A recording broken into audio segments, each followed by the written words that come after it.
Chapter 28. Bail was set at $500,000. Brad Gordon's attorney paid it.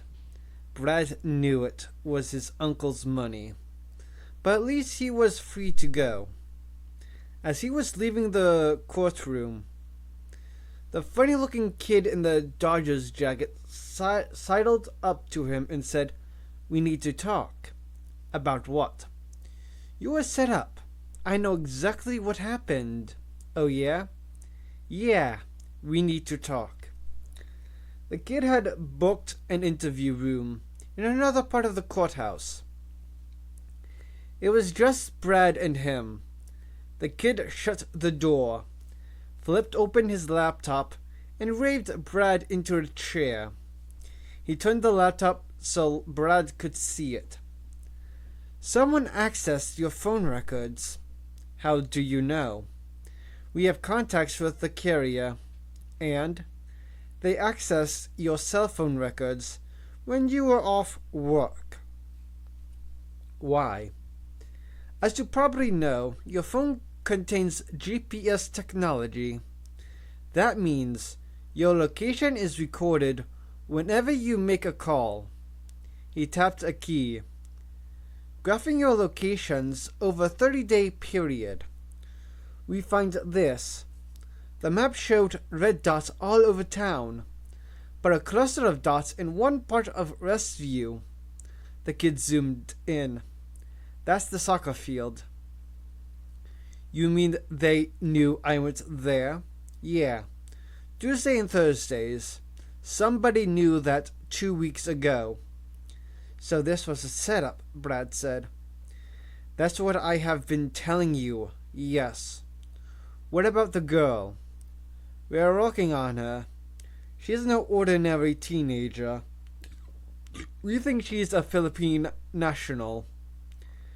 She appeared on a webcam masturbating for money. Anyway, what's relevant now are the inconsistencies in her story. If you look at the hotel security camera," he tapped another key, "you see here that she turns her body away from the camera while waiting for the elevator opens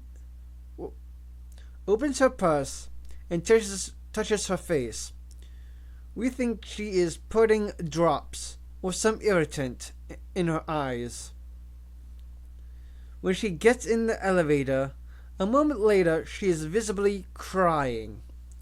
But notice, as a supposed rape victim, crying in the elevator, apparently very upset, she doesn't go right to the hotel desk to report that she has been raped.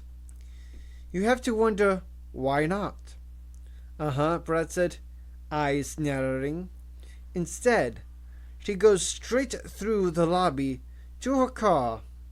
Security camera in the parking lot shows her driving at 5:17 p.m.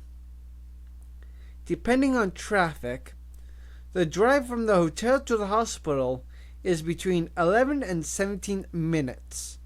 She doesn't show up until 6:05 p.m. 45 minutes later. What was she doing during that time? Injuring herself? No. We've had several experts look at the pictures from the hospital, and the nurse who examined her was an experienced trauma nurse. The pictures were very clear. We think she met an accomplice who produced the injuries for her." "You mean some guy?" "Yes." "Then he would have left his DNA, right? He wore a condom. So at least 2 people were involved in this."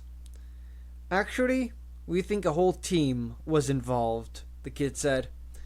"You were very professionally set up. Who would do this to you?" Brad had been thinking about that while he sat in his jail cell, and he knew there was only one answer. Rick, the boss. He's wanted me out of there ever since I started. and you were trying to boff his girl. Hey, I wasn't trying. I was doing it.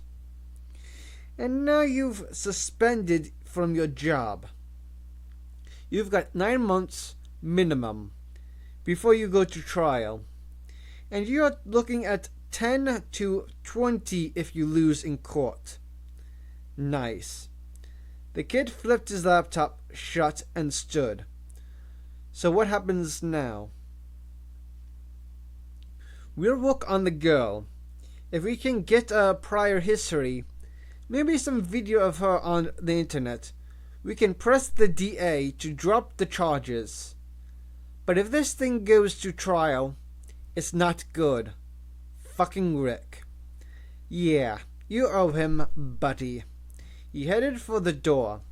Just do yourself a favor, okay? Stay away from that soccer field. From Science Magazine's News of the Week. Neanderthal man. Too cautious to survive. Scientist finds a species death gene. An anthropologist has extracted a gene from Neanderthal skeletons that he says explains the disappearance of this subspecies. People don't realize that Neanderthals actually had larger brains than the modern Cro-Magnon men. They were stronger and tougher than Cro-Magnons, and they made excellent tools. They survived several ice ages before the Cro-Magnons came on the scene. Why then did Neanderthals die out? The answer, according to Professor Sheldon Hammond of the University of Wisconsin, was that the Neanderthals carried a gene that led them to resist change. Neanderthals were the first environmentalists. They created a lifestyle in harmony with nature. They limited game hunting, and they controlled tool use. But this same ethos also made them intensely conservative and resistant to change. They disapproved of the newcomer Cro-Magnons, who painted caves, made elaborately decorated tools, and who drove whole herds of animals over cliffs, causing species extinction. Today we consider the cave paintings a wondrous development, but the Neanderthals regarded them as so much graffiti. They saw it as prehistoric tagging, and they viewed the elaborate Cro-Magnon tools as wasteful and destructive of the environment. They disapproved of these innovations, and they stuck to the old ways. Eventually, they died out as a species. However, Hammond insists that the Neanderthals bred with the modern Cro-Magnons. They unquestionably did, because we have identified this same gene in modern human beings. This gene is clearly a Neanderthal remnant, and it promotes cautious or reactionary behavior. Many of the people who today wish to return to the glorious past, or at the very least to keep things as they are driven by this same Neanderthal gene. Hammond described the gene as modifying dopamine receptors in the lateral posterior cingulate gyrus and in the right frontal lobe. There's no questions about this mode of action, he said. Hammond's claims has provoked a firestorm of criticisms from academic colleagues. Not since E.O. Wilson published his sociobiology thesis 2 decades ago has such furious controversy erupted. According to Columbia University geneticist Vartan Gorvald, Hammond was injecting politics into what should be a purely scientific inquiry. Not at all, Hammond said. The gene is present in both Neanderthals and modern humans. His actions has been confirmed in scans of brain activity. The correlation between this gene and reactionary behavior is indisputable. It's not a matter of politics or of left or right. It's a question of basic attitude, whether you are open to the future or fearful of it, whether you see the world as emergent or deteriorating. We have long known that some people favor innovation and look positively towards the future, while others are frightened of change and want to halt innovation. The dividing line is genetic and represents the presence of or absence of the Neanderthal gene. The story was picked up in the New York Times the next day. Neanderthal gene proves environmental agenda. Fears of rampant technology justified. Stuttgart, Germany. Anthropologist Sheldon Hammond's discovery of a Neanderthal gene, which promotes environmental preservation, proves the need for sound environmental policy, said Greenpeace spokesperson Marsha Madsen. The fact that Neanderthal lost the battle for the environment should serve as a warning to us all. Like the Neanderthals, we will not survive unless we take radical global action now. And in the Wall Street Journal, caution killed the Neanderthals. Is the precautionary principle lethal? Oppose free markets at your peril. Club for Growth notes by Steve Reinberg. An American anthropologist has concluded that Neanderthals died from a genetic predisposition to resist change. In other words, Neanderthals applied the precautionary principle, so dear to illiberal, reactionary environmentalists. That was the view of Jack Smith of the American Competitive Institute, a progressive Washington think tank. Smith said, "The extinction of Neanderthals serves as a warning to those who would halt progress and take us back to a life that is nasty, brutish, and short." Chapter 29. In the corner of the office, the TV showed Sheldon Hammond, professor of anthropology and self-proclaimed discoverer of the Neanderthal gene, being assaulted during a lecture with a bucket of water poured over his head. On screen, the event was shown repeatedly in slow motion, the water sloshing over a skinny, bald guy who looked oddly amused. "See, he is smiling," Rick Dale said. "This is all a publicity stunt to promote the gene." "Probably," Josh Winkler said. "They had cameras there to catch it." "Exactly," Dale said. "And aside from the publicity, this guy is getting for his damn Neanderthal gene. He is claiming a mode of action closely related to our maturity gene. Activation of the cingulate gyrus, and so on, could steal our thunder." "I doubt it," Josh said. "Dozens of genes work in the cingulate gyrus." "Even so," Rick said, "I think we ought to announce soon. I want to get the maturity gene out there." Josh said, "With all due respect, Rick, we'd be premature. You've tested the gene in rats. That's gone well." "Yes, but it's not exactly newsworthy.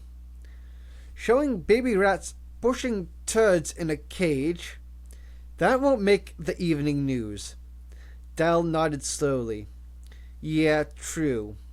We need something better." Josh said, "What's the urgency?" "The board. Ever since Brad got arrested, his uncle has been pissed. seems to think Brad's problems are our fault. Anyway, he's pressing us to put the company on the map with a big announcement. Fine, but we're not there yet. I know. But what if we just say that we are ready to start human testing? Josh shivered. I wouldn't, he said. I mean, we haven't even applied to the FDA for... I know. Stage 1.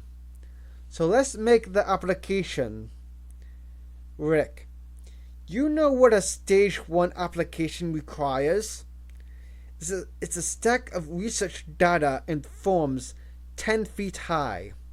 That's just to start the process. And we have to lay out a timetable of milestones. Rick waved his hand impatiently. I know. I'm saying we just announce it. You mean announce it when we're not doing it? No. Announce that we are going to do it. But that's my point, Josh said. It'd be months before we could even file. Reporters don't care. We just say that Biogen research in Westview Village is ready to begin stage 1 testing and is in the process of making an application to the FDA. For the maturity gene? Yes, to be inserted with a retrovirus vector. And what will we say the maturity gene does? Josh said. I don't know. We could say that it cures drug addiction. Josh felt a chill. Why would we say something like that? Well, it makes sense, don't you think? Rick Dale said. The maturity gene promotes balanced, mature behavior, which is by definition addiction-free behavior. I guess. You guess? Dale turned to face him. Let's show a little enthusiasm here, Josh. I'm telling you, this is a great idea. What's the recidivism rate in addiction treatment programs today? 80%? 90%? 100%? Most rehab doesn't work for most people. That's a fact. How many addicts are there in this country? Christ, we got more than 1 million in prison. So how many are on the streets? 20 million? 30 million? Joshua is beginning to sweat. That would be like 8 or 10% of the population. Sounds about right. I'd bet 10% of the American population is addicted to drugs. When you include alcohol, 10% easy, which makes the maturity gene a hell of a product. Josh went silent. What do you have to say, Josh? I guess it's a good idea. You wouldn't be fucking with me, would you? No, Josh said. Of course not. You wouldn't be holding out on me, striking out on your own? No, he said. Why would you say that? Your mother called today, Dale said. Oh, shit. She's very proud of what you've done and doesn't understand why I haven't given you a promotion. Josh sank into a chair. He felt drenched in cold sweat. So what are you going to do? He said. Rick Dale smiled. Give you a promotion, of course, he said. Did you keep records of the dosages you administered? Chapter 30. In a glass-walled conference room on Madison Avenue, the marketing firm of Watson and Name was engaged in naming a new product. The room was packed with hip young people in their teens and 20s, all casually dressed as if they were attending a rock concert instead of a dry lecture from a professor standing at a lectern, wearing a bow tie and talking about a gene called A587996B. The professor was now showing graphs of enzymic action, black squiggly lines on right. The kids sagged, slumped in their seats, thumbed their blackberries. Only a few tried to focus on the material.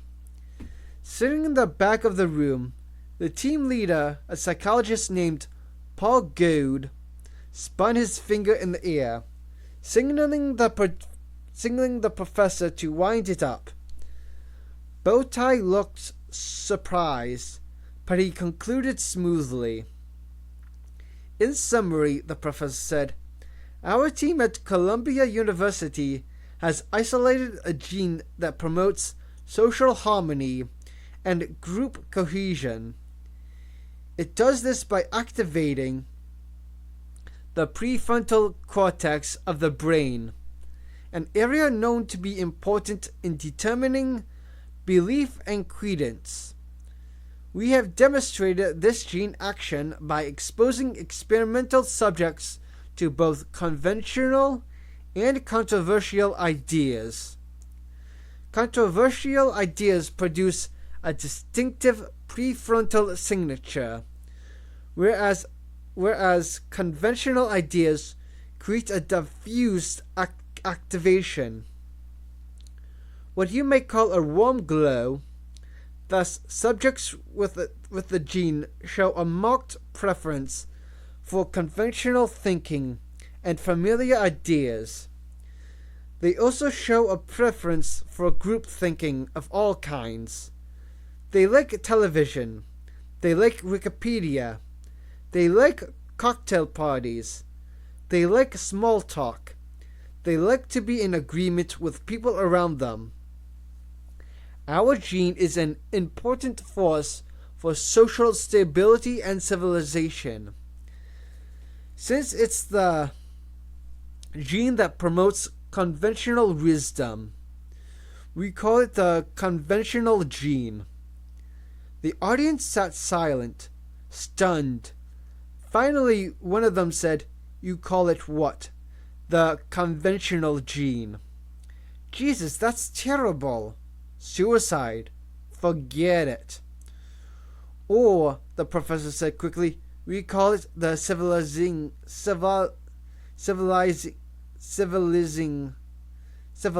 gene." Groans in the room. "The civilizing gene? That's worse. Worse. Horrible. Ugh. Jump off a bridge." The professor looked nonplussed. "What's wrong with that name? Civilization is a good thing, isn't it?" "Of course," said the team leader, coming forward from the back. Paul Goad stepped up to the lectern. "The only trouble is, nobody in this country wants to think of themselves as joiners or civilizers. Just the opposite. We're all rugged individualists. We're all rebels. We are anti-establishment. We stand out. We strike out. We do our own thing, go our own way. The herd of independent minds, somebody called it. Nobody wants to feel they are not a rebel. Nobody wants to admit that they just want to fit in. But in truth, everybody does want to fit in," the professor said. "At least almost everybody. About 92% of people have the conventional wisdom gene. The real rebels lack it, and they are..." "Stop right there," the team leader said, holding up his hand. "Just stop. You want to make your gene valuable. That means Your gene creates something people want to possess, something exciting and desirable. Conventional wisdom is not exciting or desirable. It's mundane. It's buttered toast with grape jelly. That's what the group is telling you.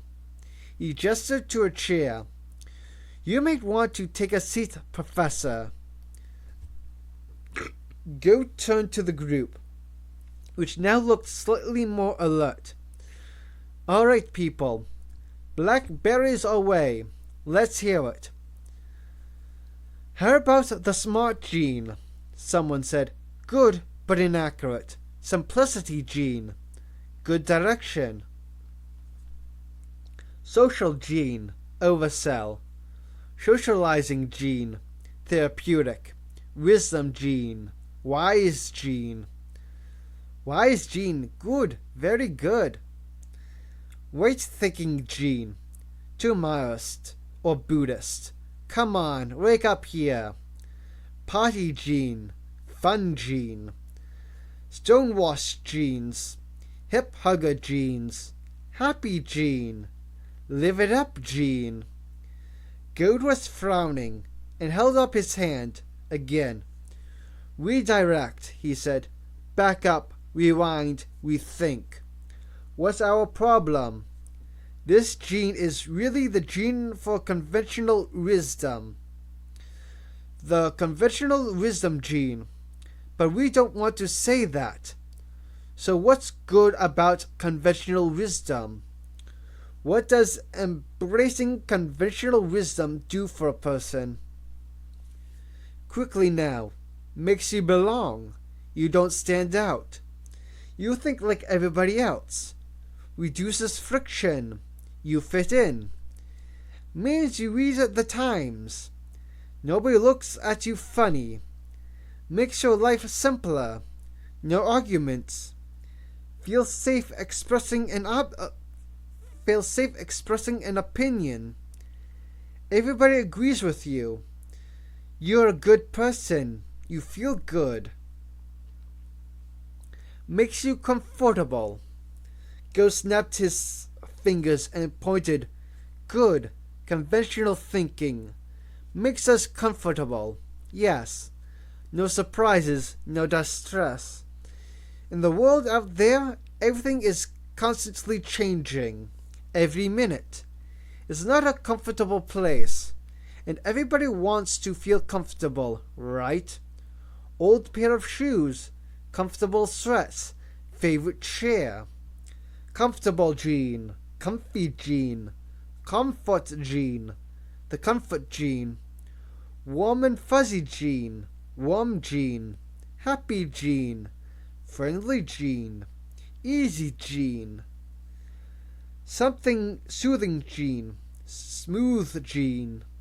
Calm gene. Balm gene. This went on for a while, until finally there were 9 candidates scrawled on the whiteboard. A furious argument ensued as names were deleted. Though of course all the names would be concept tested with focus groups. In the end, everybody agreed the winner would be the comfort gene. Let's test it in the field, Goad said. Professor, tell us, where is this gene going commercially? It was too early to say. The professor explained they had isolated the gene, but they didn't yet know the full range of diseases associated with it. However, since nearly everybody in the world carried the comfort gene, they believed that many people probably suffered from genetic anomalies involving the gene. For example, people who were overly desirous of joining the majority. That might prove to be a genetic disorder, and people who felt depressed when they were alone by themselves, conceivably another disorder. People who joined protest marches, went to sports games, who sought out situations where they would be surrounded by lots of like-minded people. A potential genetic disorder. Then there were people who felt obliged to agree with whomever they were with, no matter what was said. Yet another disorder. And what about people who were afraid to think for themselves? Fear of independence from the surrounding group. Let's face it, that's a lot of people, the professor said. Nobody thinks for themselves if they can help it. You mean all this behavior is going to be considered pathological? Someone asked. Any compulsive behavior is pathological, the professor answered. But positive behavior, protest marches, our position, the professor said, is that we are on the verge of identifying a range of diseases, states all related to sociability. This genetic anomalies involving the comfort gene had not yet been established. But Columbia University had applied for a patent on the gene itself, meaning that the gene would have increasing value as disorders involving it were identified with certainty. Goat coughed. We've made a mistake. These are all disorders of sociability. This needs to be sociability gene. And so it was. From Business Online. Scientists find gene for sociability. Is the tendency to sociability inherited? Scientists at the Morecambe Laboratories at Columbia University believe that it is. They report they have found the gene that regulates it, and they have applied for a patent on the gene. Op-ed commentary from the New York Times. A sociability gene. When will this nonsense stop? Columbia University researchers now claim to have found a sociability gene. What's next? The shyness gene? The reclusive gene? The monastic gene? How about the get off my back gene? In truth, researchers are taking advantage of the public's lack of knowledge about how genes actually operate. No single gene controls any behavioral trait. Unfortunately, the public doesn't know that they think there's a gene for eye color, for height, and for hair curliness. So why not one for sociability? Geneticists will not speak out. They all sit on the boards of private companies and are in a race to identify genes they can patent for their own profit. Will this ever stop? Evidently not. From Grice Online. Feeling sociable? That's patented. The research office of Columbia University has applied for a patent on a gene that it says controls sociability. Does this mean that one day everyone on antidepressants or ADD medications or anxiety medications will have to pay a royalty to Columbia? Reportedly, pharmaceutically, giants in Switzerland are bidding frantically to license the gene. Chapter 31. The fact-finding hearings of the Bioethics Review Panel at the National Institutes of Health in Bethesda was carefully structured to feel collegial and unintimidating. Everyone sat at the same long table in the third-floor conference room of the main building, of a familiar setting with notices for upcoming seminars tacked on the walls and the aging coffee maker sputtering in the corner. The coffee was notoriously awful. Nobody drank it. The 6 scientists on the review panel, dressed a little more formally for this meeting. Most had put on jackets. One even wore a tie. But they sat slouched and relaxed as they talked to the person being investigated. Dr. Ronald Marsh, 41, who sat at the same table with them. And how exactly did this 12-year-old girl die? Dr. Marsh was a professor of medicine at the University of Texas in Austin. She suffered from congenital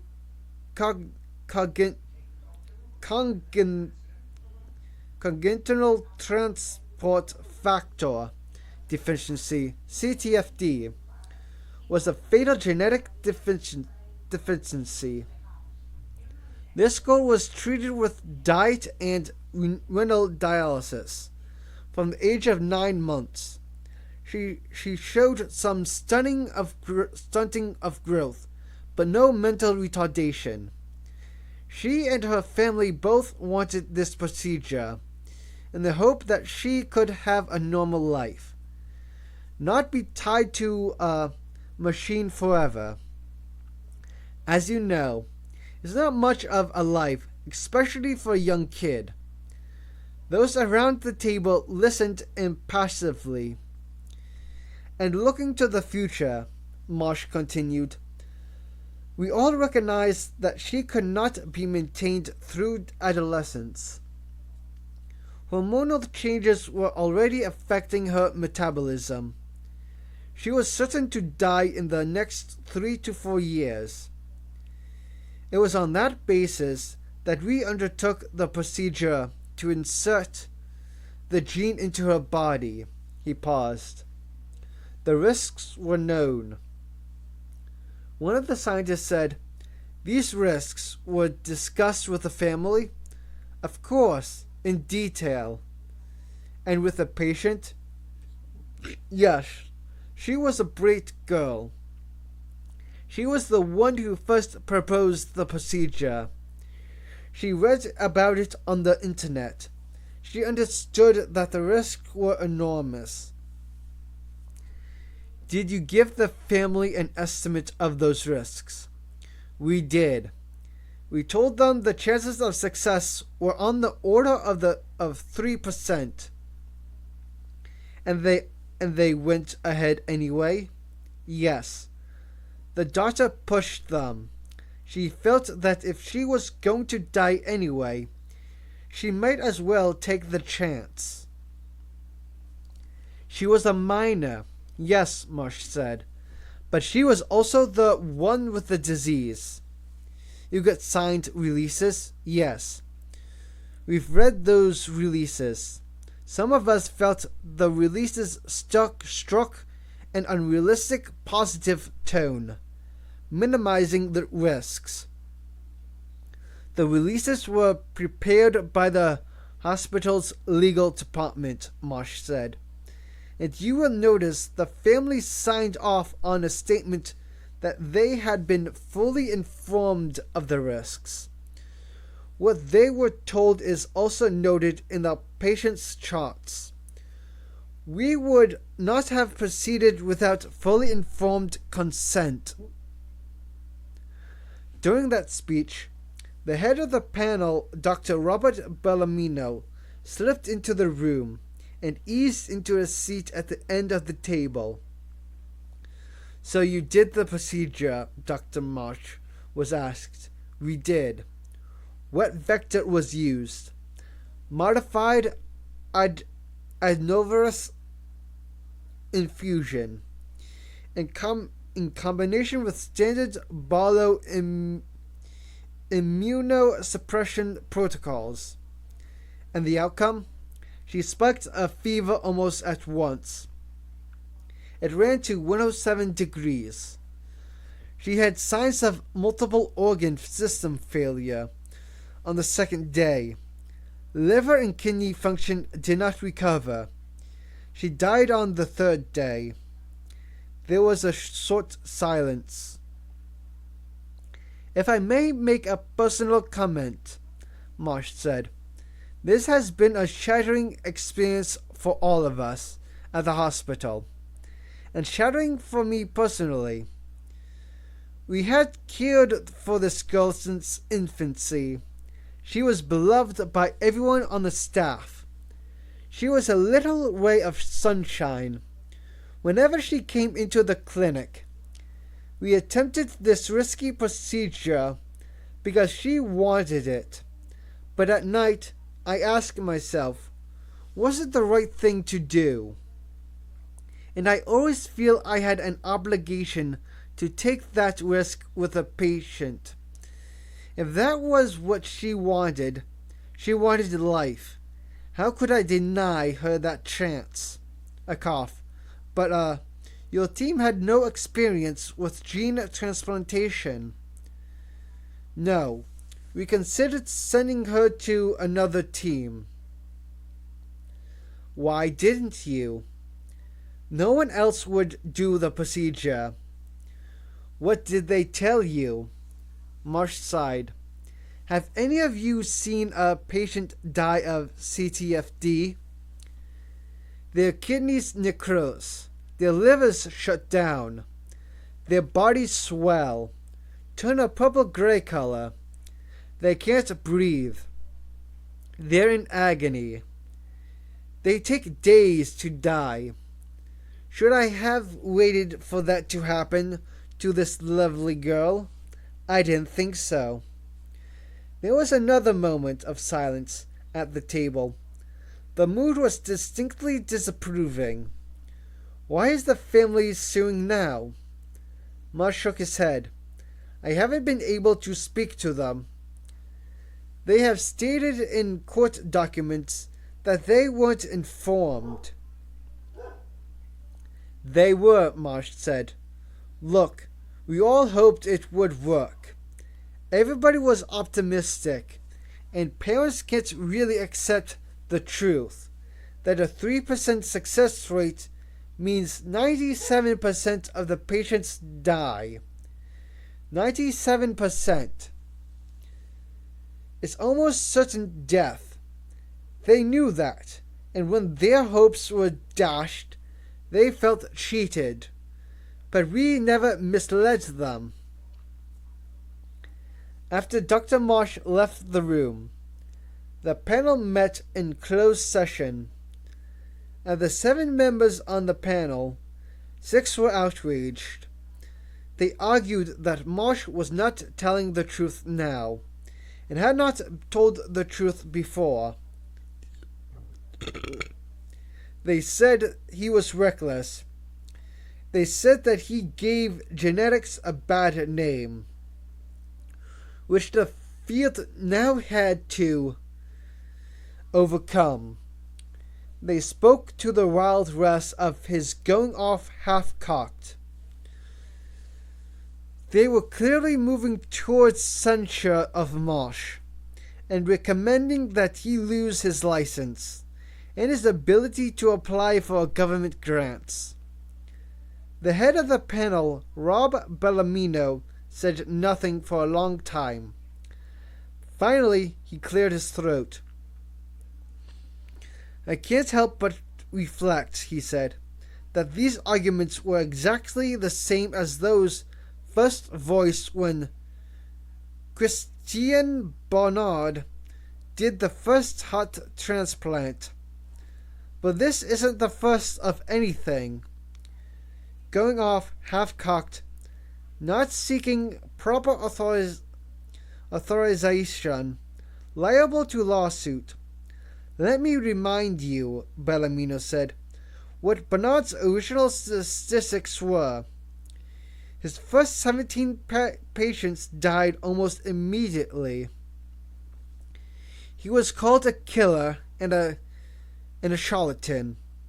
But now more than 2,000 heart transplants are performed every year in this country. Most live 5 to 15 years kidney transplants are routine. Lung and liver transplants that were considered outrageous a few years ago are accepted now. Every new therapy passes through a hazardous pioneering stage, and we will always rely on courageous individuals such as Dr. Marsh to take risks. But so many rules were broken. What would you do to Dr. Marsh? Bellamino said. The man can't sleep at night. You see it in his face. His beloved patient died under his care. What greater punishment will you inflict? And who are you to tell him he did the wrong thing? The ethics rules. None of us looked in that little girl's eyes. None of us knew her life, her pain, her hopes. Marsh did. He knew her for years. Will we now stand in judgment of him? The room was quiet. In the end, they voted to censure the University of Texas legal staff, with no penalty for Dr. Marsh. Bellamino had turned them around, one of the panel said later. It was classic Rob Bellamino, talking like a preacher, suddenly invoking God, and somehow getting everyone to push the envelope. No matter who got hurt, no matter what happened, Rob can justify anything. He's brilliant at it. But in fact, before the final vote was taken, Bellamino had left the room because he was late for his next meeting. From the bioethics panel meeting, Bellamino returned to his lab, where he was meeting with one of his postdocs. The kid had come to him from Cornell Medical Center, where he had done remarkable work on the mechanisms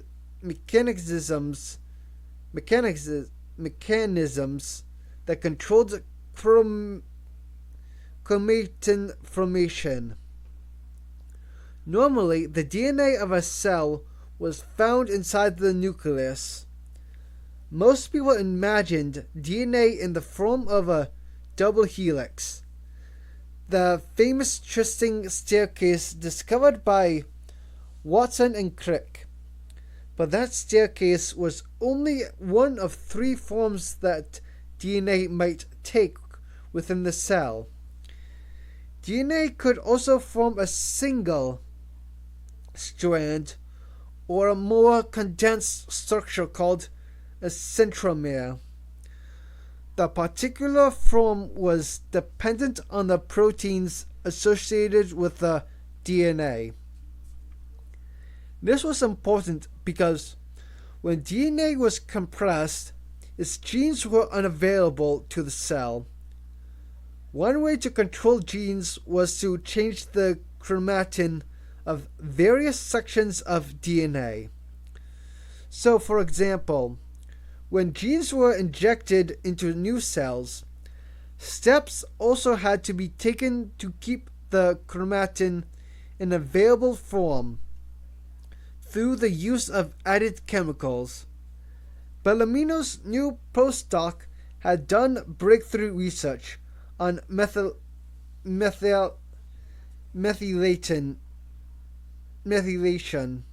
by certain proteins and their effect on chromatin structure. The kid's paper, Genome Protein Accessibility, Control and Adenine Methyltransferase, was a model of clear writing. It was bound to be important and would make the kid's reputation.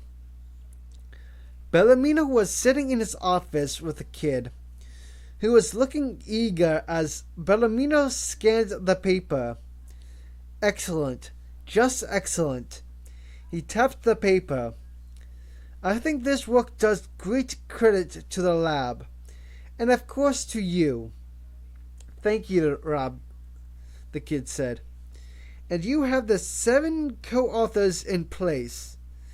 And I am appropriately high on the list, Bellamino said. 3rd, the kid said. But if you felt 2nd position was warranted.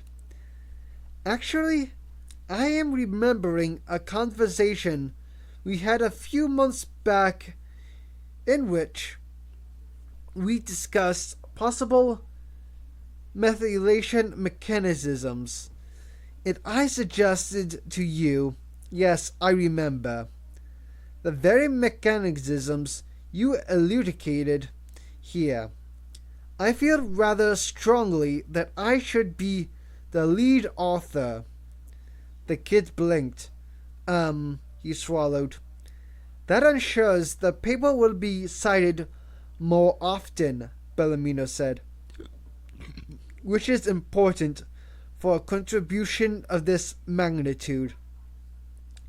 And of course, the exact listing is just a formality. As 2nd author, you will be understood to have done the footwork here, the fill in the gaps labor. From your standpoint, it's really a win-win. You will get greater citations, and you will see much larger grants coming your way. He smiled. I can assure you of that. Your next work will be entirely independent, and in a year or 2, I'll be supporting you for a lab of your own. The kid gulped. I understand. Good. Make these changes. Shoot it. Back to me. And I'll submit it to Nature. I think this deserves a better platform than Science, which is a little down at the heels these days. I'll call over to Nature and make sure the editor understands the importance of this paper and see that we get immediate publication. Thanks, Rob, the kid said. Any time, Rob Bellamino said. We're out at display. Transgenic organisms in galleries, living creatures for sale. In London, South African artist Laura Clinty displayed a transgenic cactus that contained human genetic material and grew human hairs. Clinty said, the cactus with all its hairs coming out is showing all the desires, all the signs of sexuality. It doesn't want to be trapped. It wants to be released. When asked about the public reaction to the cactus, Clinty said, bald men are particularly interested. Artist Martha D. Menzies created modified butterflies where one ring was different from the other. She said, people were very shocked at first. They didn't think it was a good idea. She said that next she would make the stripes of zebra fish vertical instead of horizontal, so the fish would look more like zebras. These changes would be inherited. Finnish artist Oron Katz grew pig rings in culture from pig bone marrow stem cells. He said the artist's team played music to the pig cells to make them grow. We downloaded lots of pig songs and played them to the cells. He said the cells seemed to do better with music. Chicago-based artist Eduardo Cac created a transgenic rabbit called Alba that glowed green. The fertilized egg of an albino rabbit was injected with GPF, the gene for a green fluorescent protein, from a Pacific Northwest jellyfish. The animal that grew from the egg now glows. A furor resulted.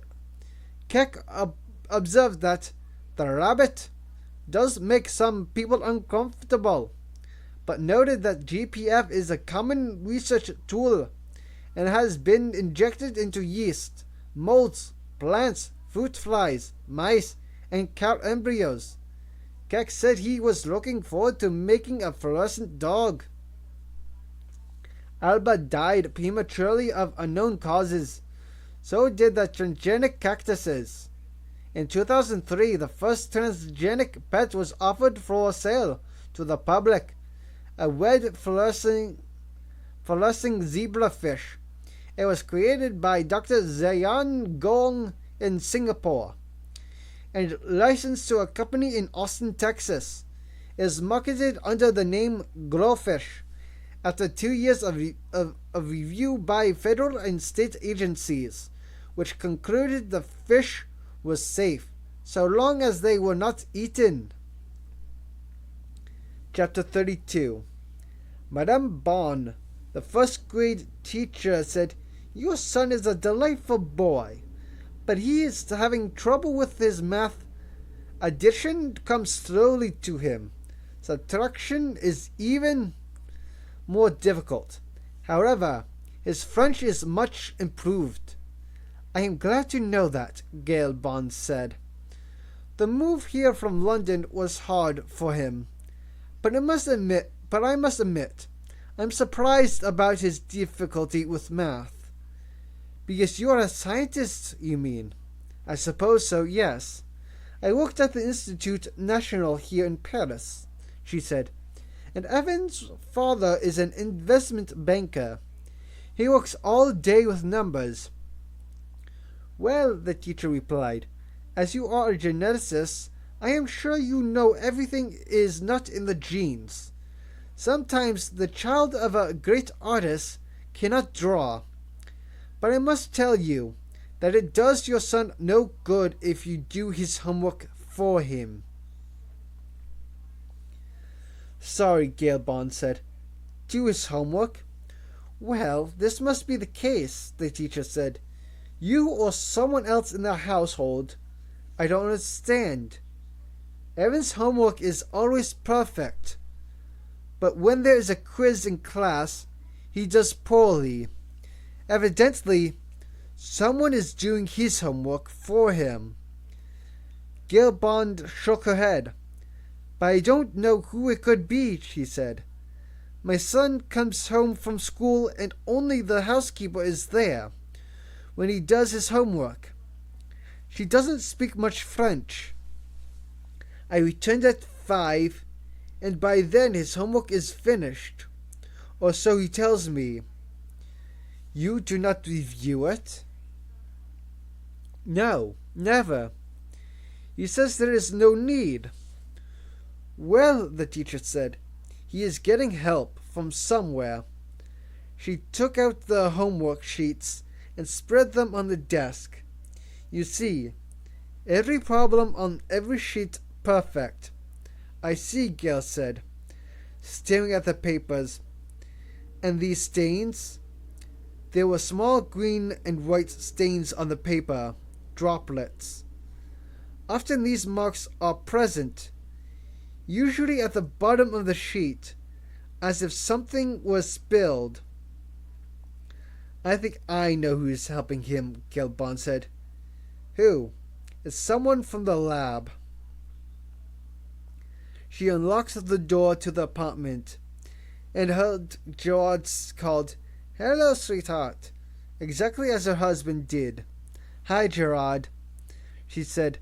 "What's new with you? I need a bath." "I'll see that you get one," she said. She walked into the hallway where Gerard was standing on his perch. He was a transgenic African grey parrot, now 2 years old. While he was a chick, he had received a variety of human genes, so far with no noticeable effect. "You look good, baby. I've missed you," Gerard said. again imitating her husband's voice. "Thank you," she said. "I have questions for you, Gerard." "Okay, if you insist. Tell me, what is the answer to 13 minus 7? "I don't know." She hesitated. "What is the answer to 13 take away 7? That was how Evan would phrase it. Promptly the Buddha said 6. 11 take away 4. 7. 12 take away 2. 10. She frowned. 24 take away 11. Oh, the parrot said, moving on the perch. "You'll try to trick me. 13. What's 101 take away 70? 31. But we never get so many numbers. Most is 2 numbers. Gerard said nothing. He ducked his head, rhythmically. He began to sing, "I love a parade." "Gerard," Gil said, "does Evan ask you for help?" "Oh, sure." And then a perfect imitation of Evan. "Hey, Jerry, come and help me. It's too hard for me." Then a whine. "It's too hard." Gil said, "I have to get the video camera." "Am I a star? Am I a star?" "Yes," she said, "you are a star." He spoke in an American drawl. "Real sorry you're late, but we had to pick up our son Hank." "What movie is that?" she said, the same drawl. "Now draw. Just take it easy." "You're not going to tell me, are you?" she said. "I need a bath," Gerard said, "before any filming. You promised me a bath." Gal Bond hurried off to get the camera. During his first year of life, Gerard showed little effect from the human transgenes that had been injected into him as a chick by Yoshi Tomizu and Gail Bond in the laboratory of Maurice Grelier at the Institut National in Paris. This was not surprising. The successful injections of transgenes was a tricky business and required dozens, even hundreds of attempts before it worked properly. That was because multiple conditions had to be fulfilled for the genes to work in a new environment. First, the gene had to be incorporated correctly into the existing genetic material of the animal. Sometimes the new gene was incorporated backward, which had a negative effect or none at all. Sometimes it was inserted into an unstable region of the genome and triggered lethal cancer in the animal.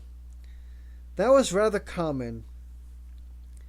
Furthermore, transgenics was never a matter of inserting a single gene. Researchers also had to insert the associated genes necessary for the primary gene to function. For example, most genes had insulators and promoters. The promoters might make proteins that switched off the animal's own genes to allow the new addition to take over, or they might enhance the workings of the injected gene itself. The insulators kept the new gene separated from the genes around it. They also made sure the new genetic material remained available within the cell. Complex as they were, these considerations didn't take into account the further intricacies that might arise from messenger RNAs within the cell, or from the genes that controlled translation, and so on.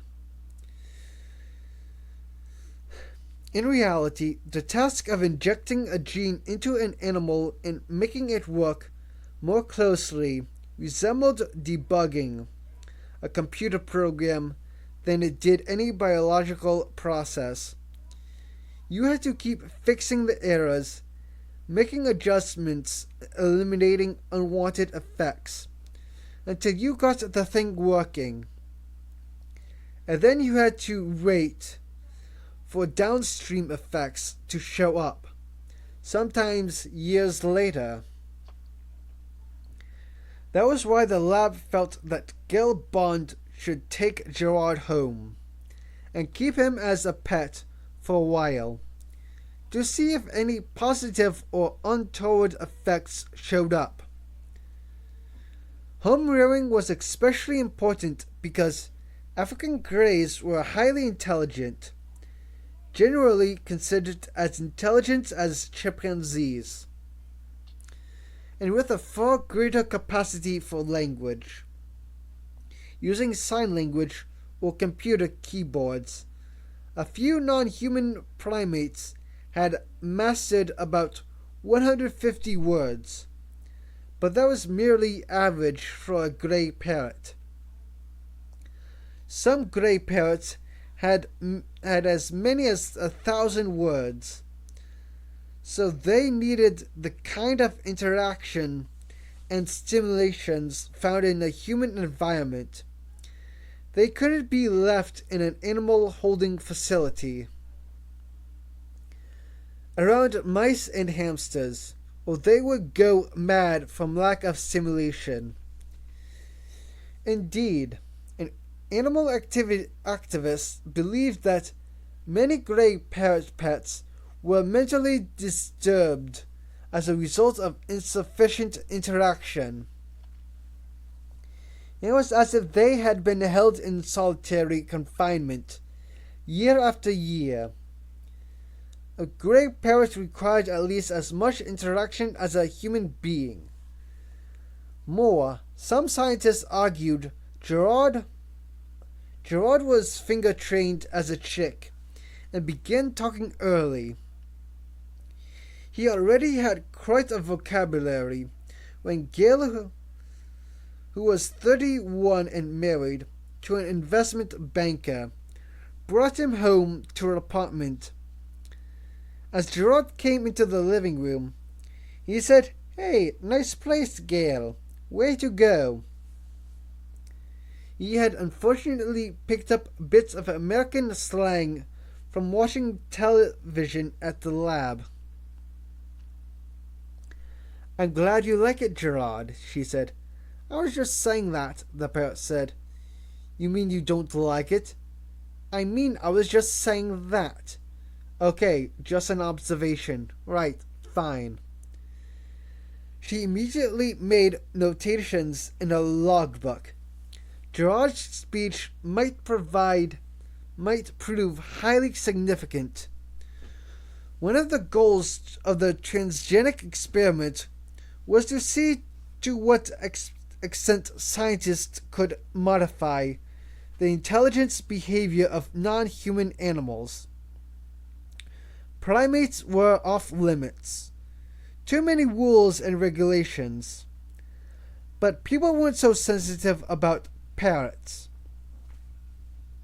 There were no ethics committees to supervise parrot experimentation, so the Grolier lab worked with African greys. Among the things they were looking for was evidence of self-awareness in the parrot's speech. Parrots were known to be self-aware. They recognized themselves in mirrors. But speech was different. Parrots did not reliably use the word I when referring to themselves. Generally, when they used the personal pronoun, it was to quote someone else. The question was whether a transgenic parrot would ever use the word I unambiguously.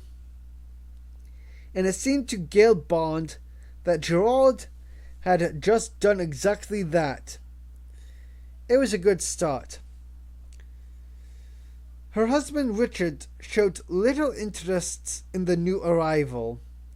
His sole reaction was to shrug and say, "Don't look for me to clean that cage," Gail said. Gail said she would not. The son was more enthusiastic. Evan immediately began to play with Gerard, putting him on his finger, and later on his shoulder. As the weeks went on, it was Evan who spent time with the bird, who bonded with it, who kept it on his shoulder much of the time.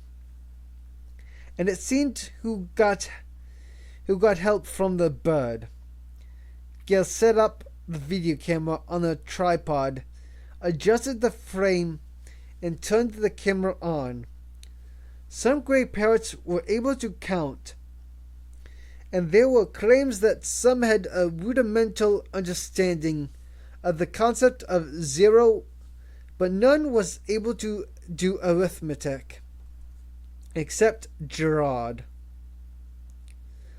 She had to work very hard to conceal her excitement. "Gerard," she said in her calmest voice, "I am going to show you a picture, and I want you to tell me what it says." She showed him one sheet from her son's homework, folding it to reveal a single problem. She covered the answer with a thumb. "I did that already." "But what does this say?" Gail said, pointing to the problem. It was 15 minus 7. "You'd have to say it." "Can you look at this paper and tell me the answer?" she said.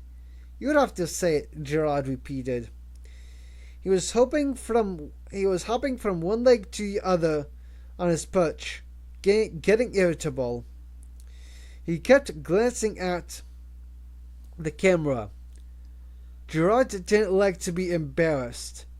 Gail said, "It says 15 take away 7. 8, the parrot replied at 1. Gail resisted the temptation to turn to the camera and shriek with delight. Instead, she calmly turned to the page to reveal another problem. "Now, what is 23 take away 9? 14. "Very good. And now?" "You promised me," Gerard said. "I promise you." "Yes, you promised me," he said. "You know." He meant the bath. "I'll do that later," she said. "For now." "You promised me," sulky tone. "My bath." "Gerard, I am going to show you this next problem and ask you, what is 29 take away 8? "I hope they are watching," he said in an odd voice. They'll see, and they'll know, and they'll say, 'Why, she wouldn't even harm a fly.'" "Gerard, now, please pay attention. What is 29 take away 8? Gerard opened his mouth. The front doorbell rang. Gail was close enough to the bird to know that Gerard himself had made the sound. He could imitate all sorts of sounds perfectly. Doorbell, phone rings, toilet flushes. "Gerard, please." The sound of footsteps, a click, and a creak as the front door opened.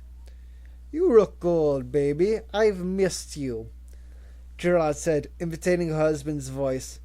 "Gerard," she began. A woman's voice. "Oh, Richard, it's been so long." Silence. Sounds of kissing. Gail froze, watching Gerard. The parrot continued, his beak hardly moving. He was like a tape recorder. The woman's voice. "Are you alone?" "Yes," her husband said. "Kid doesn't come back until 3. "And what about, Gail is at a conference in Geneva." "Oh, so we have all day. Oh, God." More kissing. 2 pairs of footsteps crossing the room. Her husband, you want something to drink? Maybe later, baby. Right now, all I want is you. Gail turned and switched the video off. Gerard said, now will you give me my bath? She glared at him. The bedroom door slammed shut. Creaking of the bed springs. A woman squealing, laughing. More creaking springs. Stop it, Gerard, Gail said. I know you would want to know, he said. I hate that fucking bird, her husband said. Later that night, they were in the bedroom. That's not the point, she said. You'll do what you want, Richard, but not in my house, not in our bed. She had already changed the sheets, but even so, she didn't want to sit on the bed or go near it. She was standing on the other side of the room, by the window. Paris, traffic outside. It was just that one time, he said. She hated it, when he lied to her. When I was in Geneva, she said, do you want me to ask Gerard if there were other times? No, leave the bird out of it. There were other times, she said. What do you want me to say, Gail? I'm sorry, all right? I'm sorry. I don't want you to say anything, she said. I want you not to do it again. I want you to keep your fucking woman out of this house. Right, fine. I will do that. Can we drop it now? Yes, she said. We can drop it now. I hate that fucking bird. She walked out of the room. If you touch him, she said, I'll kill you. Where are you going? Out. She met Yoshitomizu at his apartment. They had begun their affair a year before and had resumed it again in Geneva. Yoshi had a wife and child in Tokyo, and he would be returning there in the fall. So it was just a friendship with privileges. You feel tense, he said, stroking her back. He had wonderful hands. Did you argue with Richard? Not really, a bit. She looked at the moonlight, coming in through the window, surprisingly bright. Then what is it? Yoshi asked. I'm worried about Gerard. Why? Richard hates him. Really hates him. Oh, he wouldn't do anything. It's such a valuable animal. He might, she said. She sat up in bed. Maybe I should go back. Yoshi shrugged. If you think... I'm sorry, she said. He kissed her lightly. Do what you think is best. Gail sighed. You're right, she said. I'm being silly. She slid back down under the covers. Tell me I am being silly, please. Chapter 33. Brad Gordon clicked off the TV and yelled, It's open! Come in! It was noon. He was lounging in his third-floor apartment in Sherman Oaks, watching the ball game and waiting for the pizza delivery guy. But to his surprise, the door opened and in walked the best looking woman he had ever seen in his life. She had elegance written all over her. 30-ish, tall, slim, European clothing. Heels that were not too high. Sexy but in control. Brad sat forward in his lounger chair and ran his hand over his chin, feeling the stubble. I'm sorry, he said. I didn't expect any visitors. Your uncle, Mr. Watson, sent me, the woman said, walking directly towards him. He hasn't to stand. My name is Maria Gonzalez, she said. She had a slight accent, but it didn't sound Spanish, more German. I'm involved with the firm that does your uncle's investment work, she said, shaking his hand. Brad nodded, inhaling her light perfume. He was surprised to hear she worked for Uncle Jack. The old guy surrounded himself with good-looking, extremely competent businesswomen. He said, "What can I do for you, Miss Gonzalez?" "Nothing for me," she answered smoothly, looking around the apartment for a place to sit.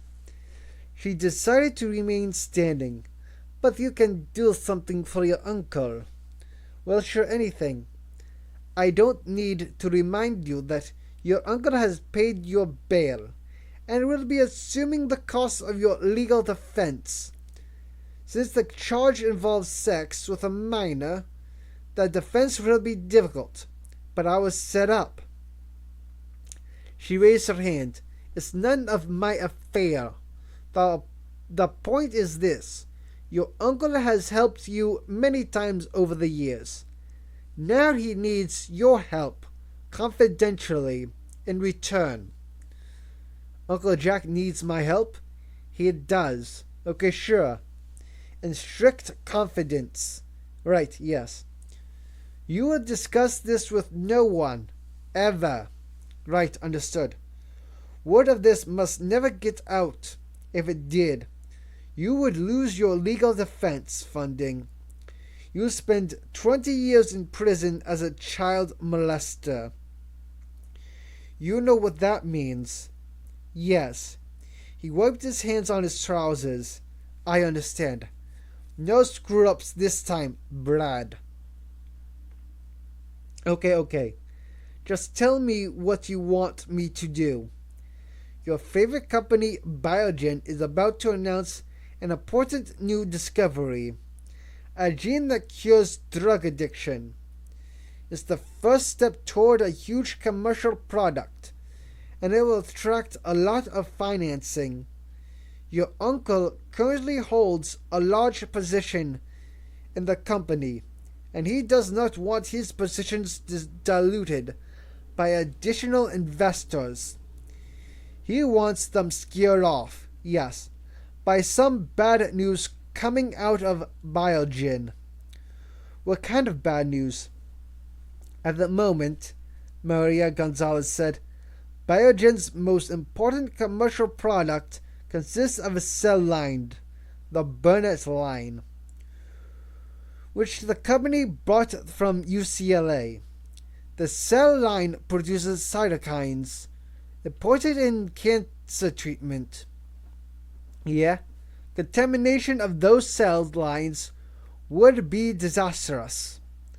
She reached into her purse and brought out a small plastic bottle of a well-known brand of eye drops. The bottle contained clear liquid. She unscrewed the cap and put a single drop of liquid on the tip of each finger of her other hand. "Got it?" "Yes," he said. "One drop on each finger. Let it dry. Okay. Go into Biogen. Your stripe cards still work. Check the database for storage locations and research lockers containing the Burnett line. The storage number is on this card."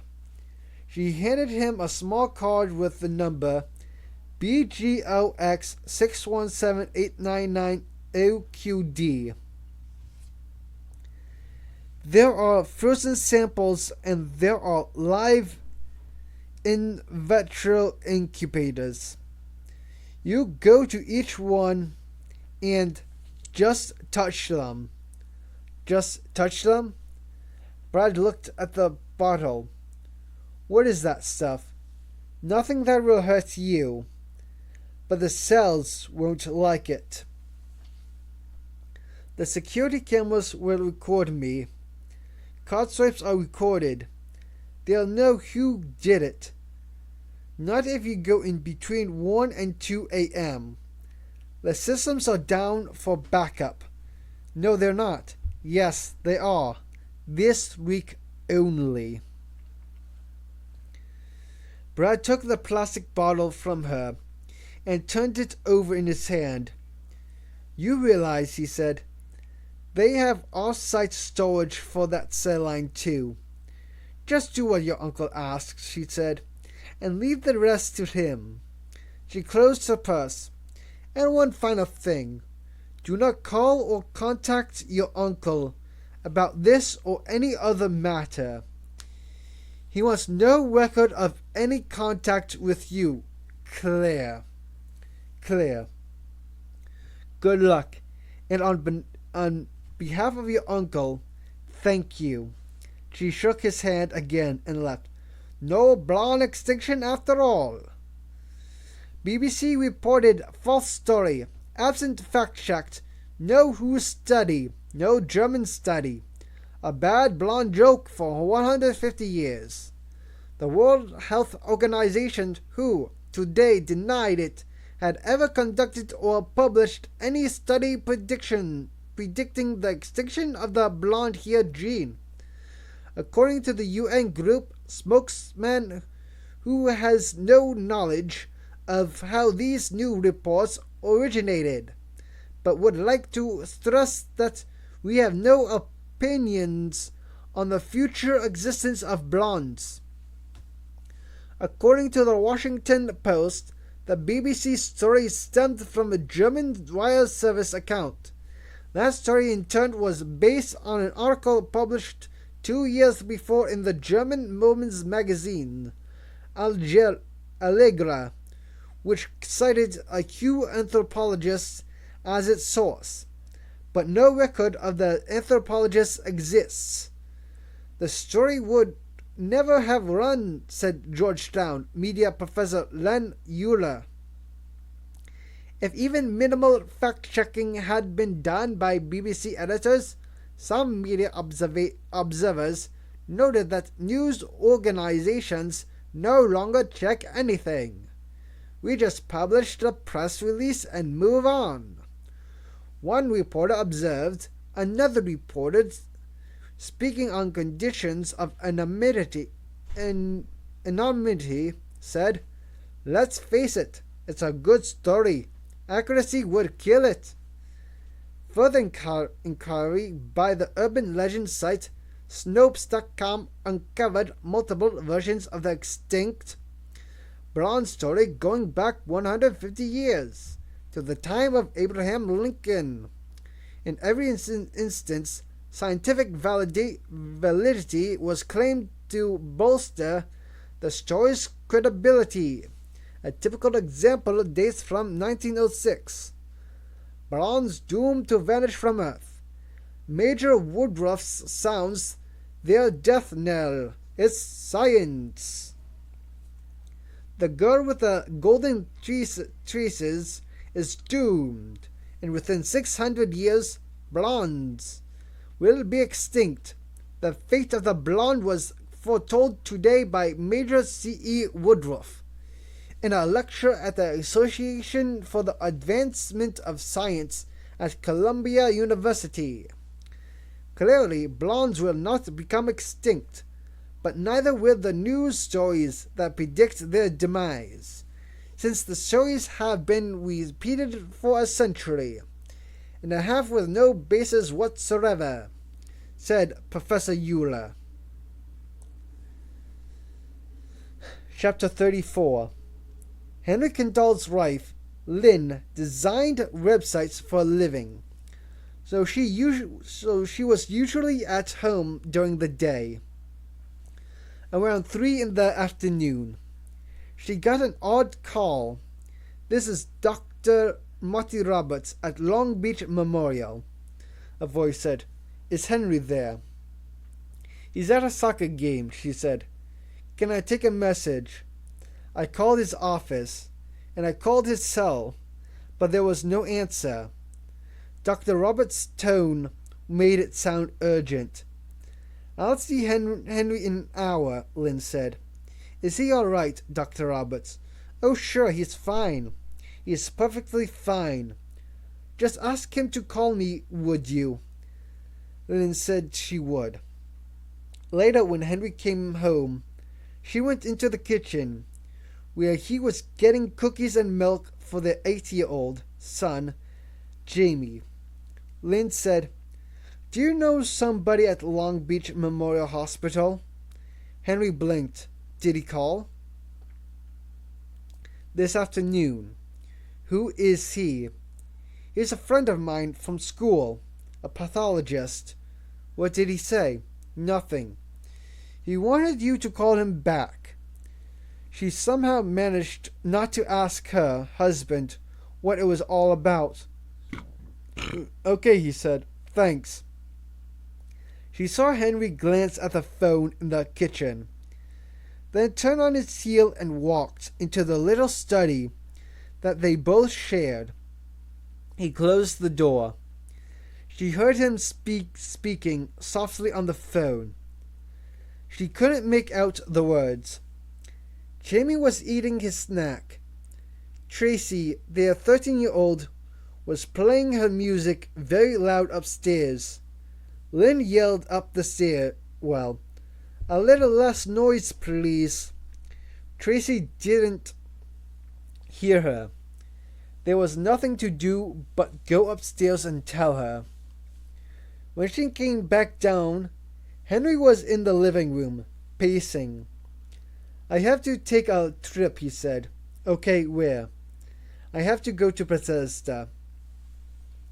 "Something at the NIH? The National Institutes of Health?" We're in Bethesda. Henry went there a couple of times a year for conferences. Yes. She watched him pace. "Henry," she said, "are you going to tell me what this is about?" "I just have some research. I just have to check on something. I'm not sure. You have to go to Bethesda, but you're not sure why." "Well, of course I'm sure. It's to do with Bellamino." Robert Bellamino was the head of genetics at NIH, and no friend of her husband. "What about him?" "I have to, deal with something he has done." She sat down in the chair. "Henry," she said, "I love you, but I am really confused here." "Why aren't you telling me?" "Look," he said, "I don't want to talk about it. I just have to go back there, that's all. Just for a day." "Are you in trouble?" "I said I don't want to talk about it, Lynn. I have to go back." "Okay, when?" "Tomorrow." She nodded slowly. "All right. Do you want me to book?" "I've already done it. I have it handled." He stopped pacing and went over to her. "Look," he said, "I don't want you to worry. That's pretty hard, under the circumstances." "It's fine," he said. "It's just something I have to take care of. And then it'll be taken care of." And that was all he would say. Lynn had been married to Henry for 15 years. They had 2 children together. She knew better than anyone that Henry was prone to nervous tics and flights of fancy. The same imaginative leaps that made him such a good researcher also made him a bit of a hysteric. He was inclined to frequent self-diagnosis of dreaded diseases. He visited his doctor every couple of weeks and telephoned more often than that. He was plagued by aches, itches, rashes, and sudden fears that woke him up in the middle of the night. He dramatized small concerns. A minor accident was a brush with death. The way Henry told it. So even though his behavior about a trip to Bethesda was odd, she was inclined to regard it as probably minor. She glanced at her watch and decided it was time to defrost the spaghetti sauce for dinner.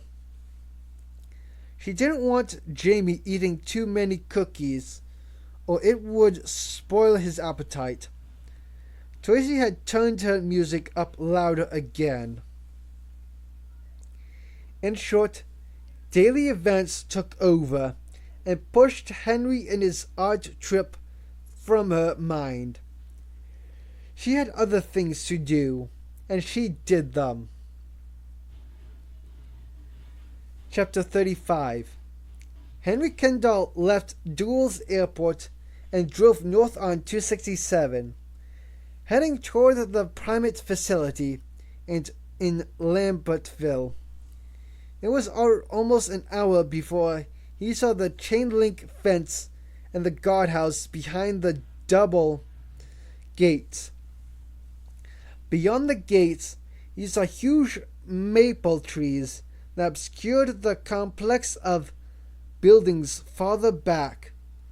Lambertville was one of the largest primate research facilities in the world, but the National Institute did not publicize that fact or its location, partly because primate research was so politically charged, and partly out of concern for vandalism by activists.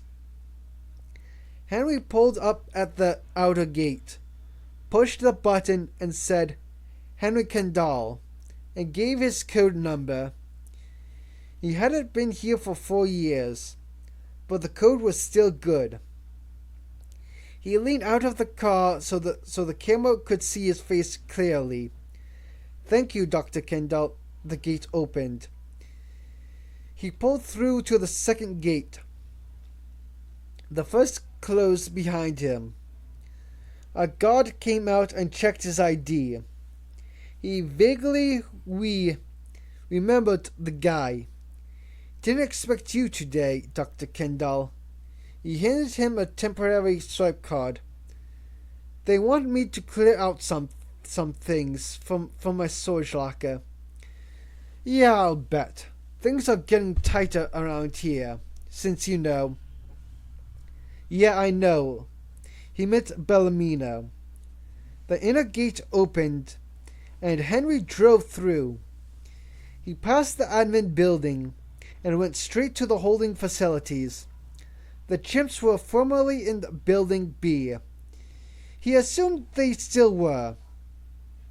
He opened the outer door and swiped his card on the inner door. He went down a corridor to the B monitor room. It was a room filled with display screens, showing all the chimpanzees on 2 floors of the facility. There were about 80 animals of various ages and sexes. The on-duty veterinary assistant was there in khaki uniform, but also there was Rovak, the head of the facility. He must have been notified by the front gate. Rovak was 50, steel gray hair, military bearing, but he was a good scientist. "I wonder when you showed up," Rovak said. He shook hands. He seemed friendly. "You got the blood?" "Yes," Henry nodded. "Fucking Bellamino had a cow," Rovak said. "He hasn't been out here yet, and we think we know why." "What do you mean?" Henry said. "Let's take a walk," Rovak said. Henry consulted his paper. "I'm looking for female F402. "No," Rovak said. "You're looking for the offspring of female F402. He's this way." They started down a side corridor. This led to a small training facility that was used for short-term teaching experiments with animals. "You keep him here?" "Have to. You'll see." They came into the training facility. At first glance, it looked like a kindergarten playroom. Brightly colored, toys scattered around, blue carpet on the floor. A casual visitor might not notice that the toys were all made of high-impact, durable plastic. There were observation class walls on one side. Mozart was playing over the speakers. Likes Mozart, Rovak said, shrugging. They went into a smaller room. Off to the side, a shaft of sunlight came down from the ceiling. There was a 5x5 cage in the center. Inside sat a young chimpanzee, about the size of a 4-year-old child. The chimp's face was flattered than usual, and the skin was pale, but it was clearly a chimp. "Hello, Dave," Rovak said. "Hello," the chimp said. His voice was raspy. He turned to Henry. "Are you my mother?" he said. Henry Kendall could not speak. His jaw moved, but no words came out. Rovak said, "Yes, he is, Dave." He turned to Kendall.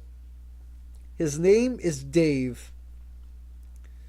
The chimp was staring at Henry, just staring silently, sitting there in the cage, holding his toes in his fingers.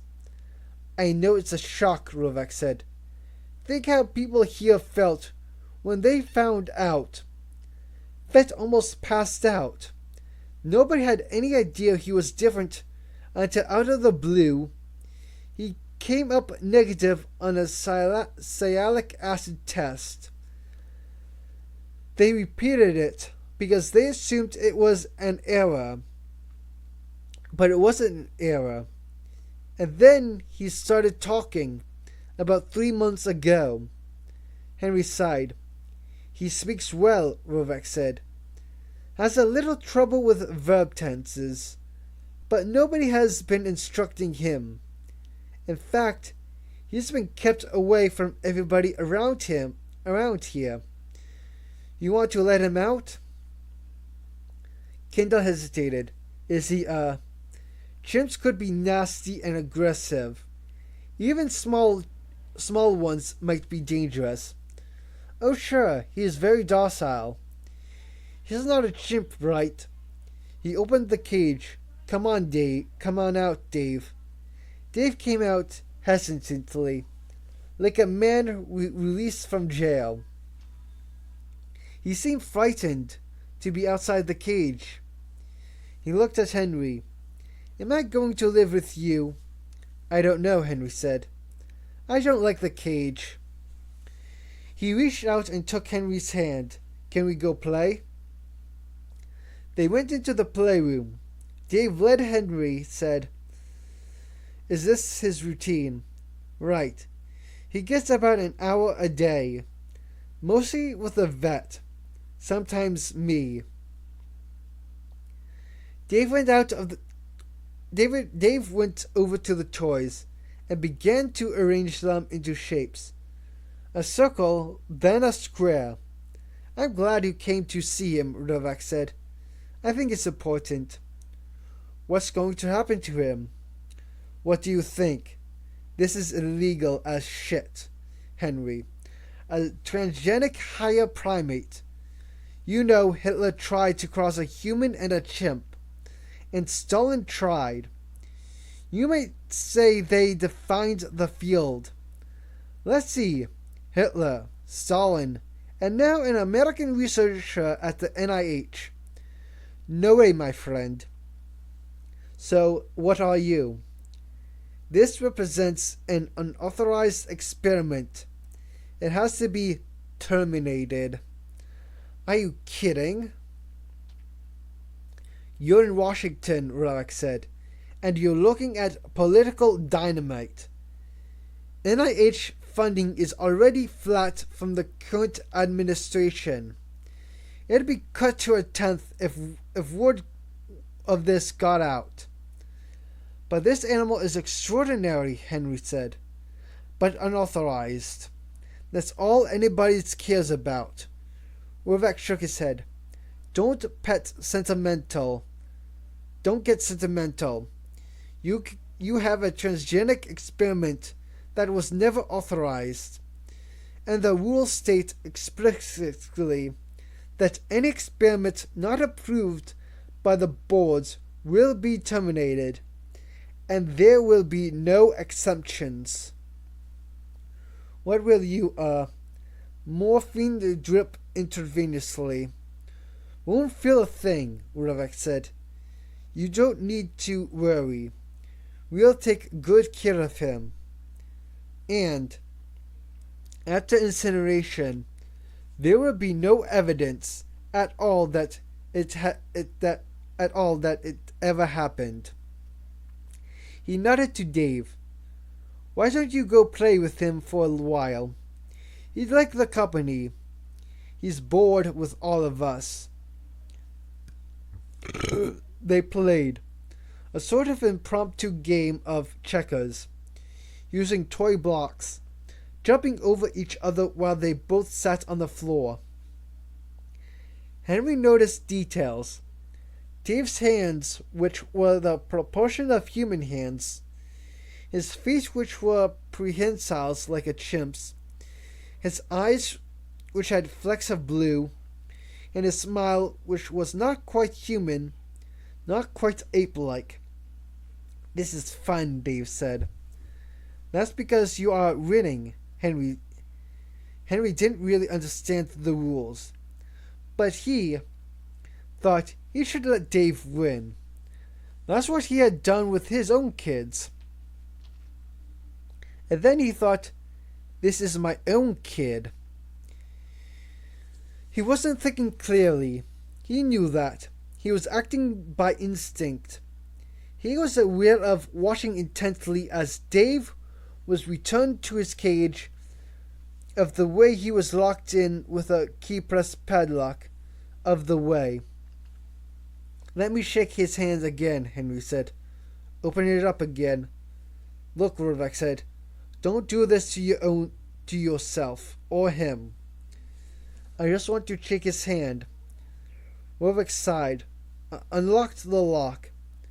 Henry watched 10504. He shook Dave's hand and said goodbye. Are you coming tomorrow? Dave said. Soon, Henry said. Dave turned away, not looking at him.